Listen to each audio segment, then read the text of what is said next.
is official. The Sixers are getting some big-time news from the NBA as we start to wind down the regular season and head into the offseason. That's going to be good news for a lot of teams out there across the association. Going to dive into that here today. But before we do, speaking of the offseason and the end of the year, we're almost there, guys. We're almost there. About 10 games left for the Sixers left in this regular season, and I know it's been tough.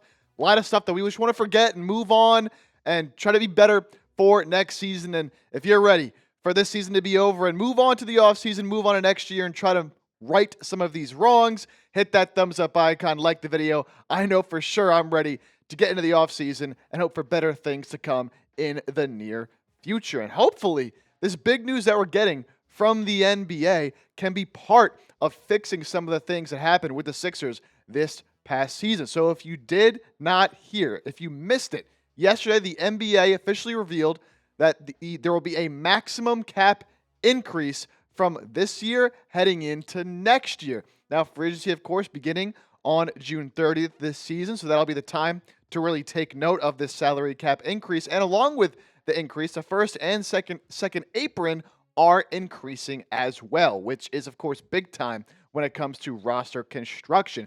Diving a little bit deeper into some of the salary cap news, the NBA informed teams that the salary cap will increase from $140.6 million, what it was this year, to $154.6 million heading into 2025-2026. That is the maximum 10% increase that is allowed year over year, according to the NBA's collective bargaining agreement. And that is big news because we'll take a look at some of the salary cap increases the last few years.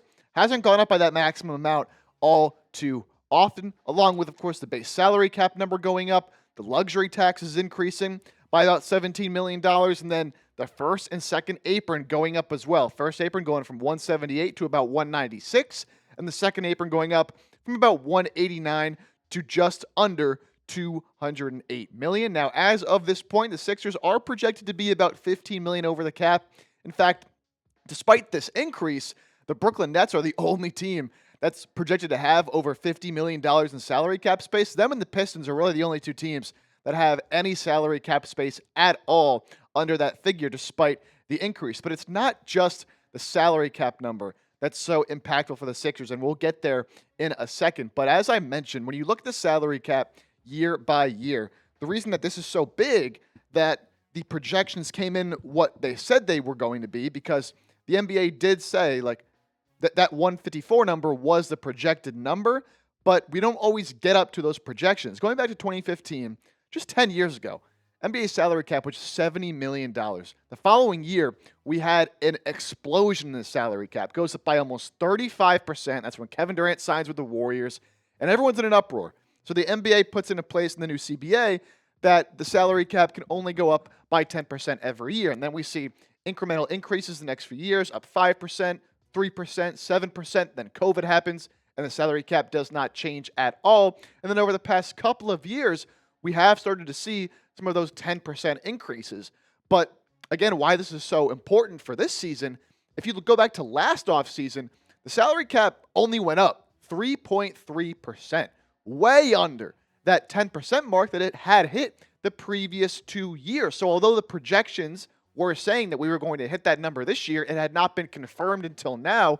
So the fact that we know we're getting that 10% increase is huge for the Sixers and other teams around the NBA that are trying to work around these new first and second apron rules to try to build their rosters and maintain championship contenders.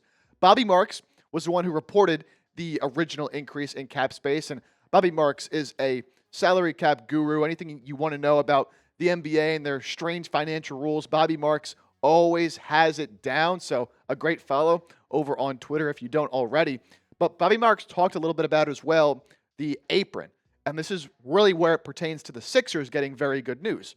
The maximum growth in the cap will allow teams more flexibility to work around the apron rules. As the cap grows, so does the apron level, as we showed you earlier. We witnessed a bit of a perfect storm last offseason, with the cap only going 3.4%, resulting in some teams restricted in the offseason. So because the cap didn't go up that much, the aprons didn't go up that much, so there was really no wiggle room in there. But now, since the cap went up by a bunch, the apron's going up even more, allowing some more flexibility. And so for the 76ers, they're in a position where they have a lot of guys they're going to need to bring back this offseason, and they now have a little more space under those aprons to work with, because when it comes to some of their top guys, like, for example, Quentin Grimes, Kelly Oubre, and Guerschon Yabusele, those are the three main guys we're going to talk about here in just a moment, figuring out a way to bring all of them back, with Quentin Grimes being a restricted free agent, Kelly Oubre having a player option that he will probably decline, and then Guerschon Yabusele being an unrestricted free agent who they don't have bird rights on. It gets a little complicated figuring out a way to bring all three of these guys back, especially as Quentin Grimes' market just explodes over this past month or so. These new changes in the increase in the salary cap and aprons can help that a little bit. But of course, there's plenty of other guys the Sixers are going to have as free agents this offseason. Andre Drummond, Eric Gordon both have player options that they will probably accept, although Gordon might decline to get a little bit more money on the vet min.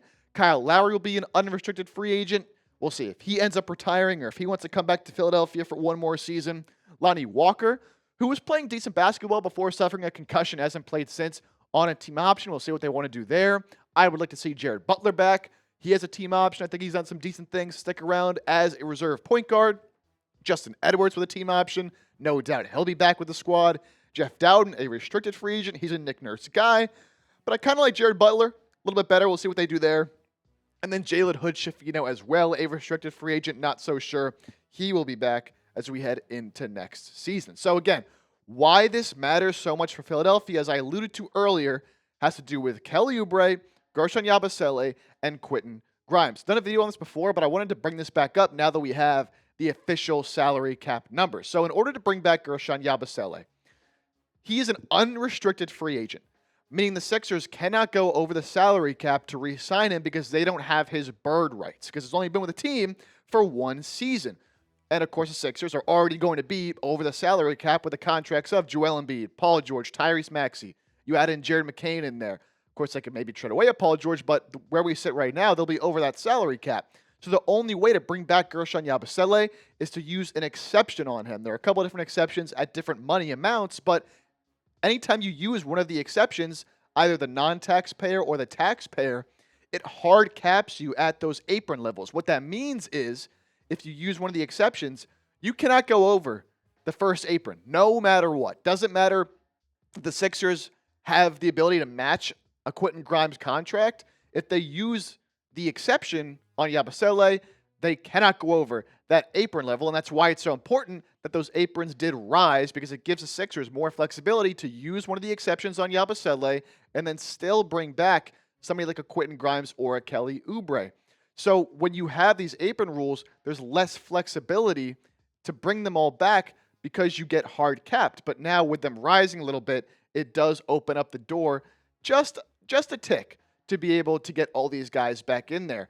And with the max cap increase now, because you did get that full 10%, it gives the Sixers the most money possible to play with. Again, when we were talking about the cap in the past, we were working with these figures, and we assumed it was going to be that max 10%, but we didn't know. It could have come in a little bit short of that, which would have been very not good for the Sixers as they try to build out this roster. So it's great that we saw the maximum increase that they can now use to try to get all of your guys back. But it's still going to be difficult to bring back Yabusele, Kelly Oubre, and Quentin Grimes, because the two exceptions you can use for Yabusele, the more expensive one hard caps you at the first apron. The cheaper one, which is the one you'd like to take him to take, hard caps you at the second apron, so you have more money to work with.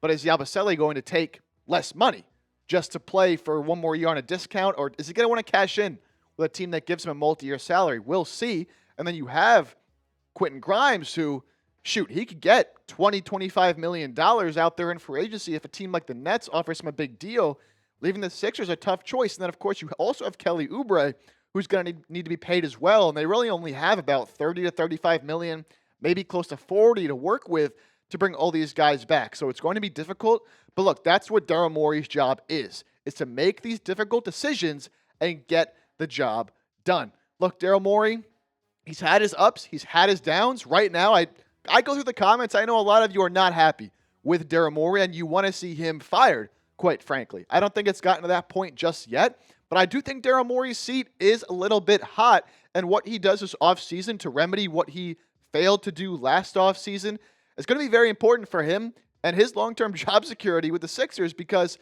they have a chance going into next year to bring some of these guys back to get healthy and to be a better team, but he's got to figure out a way to manipulate the salary cap and get all these talented players back. Because if you lose a Guerschon Yabusele or a Quentin Grimes, that will be a disaster after what they showed this year. So Morey, you're the analytical guy, you're the numbers guy.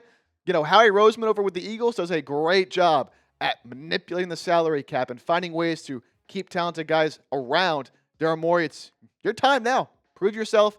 Get the job done this offseason. All right, before we hop on out of here, opening day in the MLB is tomorrow, Thursday, March 27th. The Phillies get their season underway, and you can get your Phillies season underway by getting some Phillies gear through our friends at Fanatics at chatsports.com/Phillies25.